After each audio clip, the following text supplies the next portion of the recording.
Hey guys, I'm Jenna Marie Matanang and today we'll be discussing about the preventative and precautionary measures against mugging, sexually motivated attacks, domestic violence, and intrusion of personal space. Let's start with mugging. Mugging is one of the oldest violent crimes known to men. It is very straightforward, being basically a matter of give me your property or I'll hurt you. The person being mugged has a fairly simple choice. To prevent this, first, try not to carry anything that you really cannot afford to lose, such as jewelries and big amount of money. Just have the minimum of cash and leave the flashy jewelry at home. Wallets and handbags are particularly vulnerable, so leave them at home if you can. Next, make use of special mugger stacks. Take a few low denomination bills that are easily accessible for handing over, hoping that the mugger will take them and flee. If you are compelled to surrender your bank cards, keep in mind that you can cancel them with a single phone call. The more time you spend on the streets, the better you feel about losing a few monies to a mugger. Third, being streetwise. Knowing your territory makes it easier to avoid being mugged. Muggers and other opportunistic predators frequently gather in airports and train stations.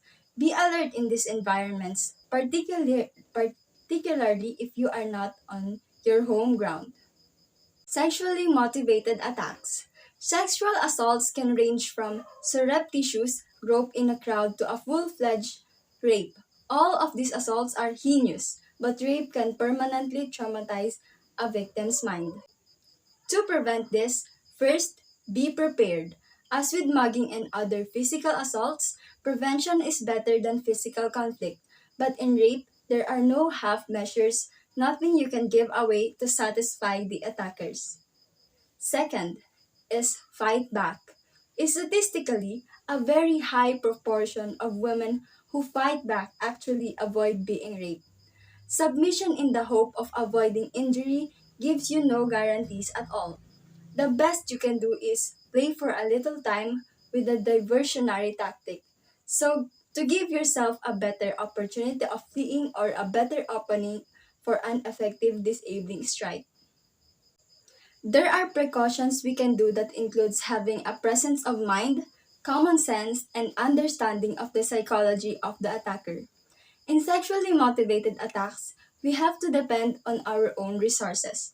Certainly, use all means to try to deter the attack, including portable alarms, whistles, and screams. Fight back hard and fight to cripple. Use anything to hand. Spray dispensers of perfume, deodorant, and hairspray are not illegal, so use them if you can.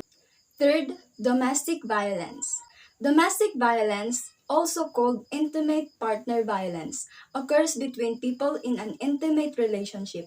Domestic violence can take many forms, including emotional, sexual, and physical abuse and threats of abuse. Abuse by a partner can happen to anyone, but domestic violence is most often directed towards women.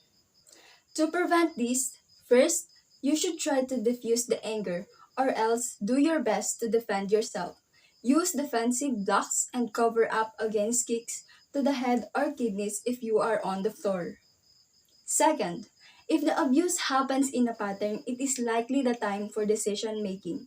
The abused know the state of the relationship, and it may be well that you must decide whether to try to end it. If it has happened once, it is likely to happen again. A persistently violent relationship is unlikely to get better. Third, legal measures. If you consider that your violent is threatening you and your children with serious injury, it is possible to obtain emergency legal aid through a lawyer and obtain an injunction banning the violent party from the family home until a court case has been heard. Intrusion of personal space. The intrusion of personal space is the intrusion by one person into the personal space of another. The intruder inappropriately and uncomfortably crowds the other person. It is inappropriate crowding, or moving too close to another person since none of us wants to experience any of these attacks. Well, here are some of the preventive measures that we can do to avoid these attacks. First, stay away immediately. Second, stay alert and firm. Speak up and tell them that they already crossed the line. Last but not the least, a very important tip is to attend a self-defense class.